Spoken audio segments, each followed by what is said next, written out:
what other philanthropic passions like do you have in general, just for San Diego, anywhere else? I mean, there's got to be. Yeah, I mean, I do a lot I'm a bit of a hypochondriac, so I'm very big into prevention of illness, and not necessarily on the treatment side as much, but prevention for sure.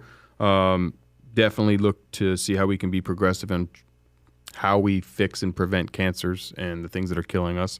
I do a lot with Rady's children. We do too. Yeah, we did through Everbowl, we do a bunch of big campaigns with them and give as much as we can back to the kids.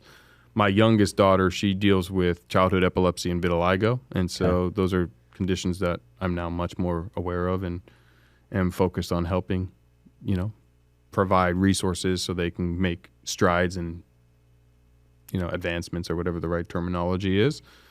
I don't do a lot outside of I give a lot more money than I do my time these days. I wish I had more time to give, but going back to that balance thing, it's tough. And well, now you're trying to be a big real estate mogul too, I'm trying. You got a construction company, Everbowl, and just got to buy a bunch of real estate. Yeah, we've got a few other things we're chatting doing. before we got on the air here. Yeah, so yeah. I mean, here's the deal.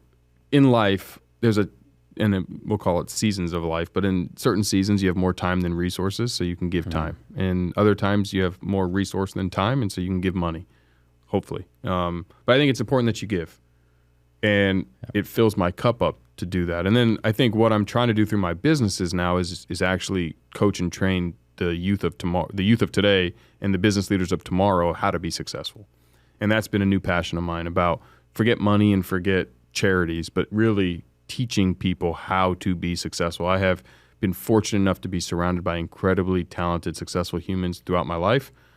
I was mature enough to be a sponge and not dumb. I wasn't a dumb kid where I ignored that great experience, and I've leveraged it very well for myself, both personally and professionally. And so I see a lot of today's younger adults struggling to figure out how to build relationship capital, how to get opportunities, how to make money, and how to build wealth. And in America, if you don't know how to build wealth, you're always going to be on that hamster wheel chasing it. That's right. And if you're trying to be an entrepreneur in business and you don't have the relationship capital, you're always going to be struggling to figure out how to get to the top of your industry or build those right partnerships. And I want to give back in those sides, because I think we always think about giving as far as money and charity. But what we don't understand is sometimes teaching people how to fish properly versus giving them fish sets them up for a life of abundance and opportunity and success. Yeah. And so that's been the biggest area of my time the last 2 years. I wrote a book on relationship capital that I'm happy to give away. I saw that, by the way. I may have to buy a little copy of that. Or I'll give Is it an Amazon special yet? It's on Amazon. It's on Amazon. We hit bestseller, so I'm fortunate about that. And I have a PDF that I'll give anyone in your audience for free. Text the word Jeff to 33777. It's called the Network to Millions Playbook. It's little excerpts from the book, tactics you can deploy immediately to start building better relationships and leverage, because that's really the name of the game. Who you know is so much more important than what you know.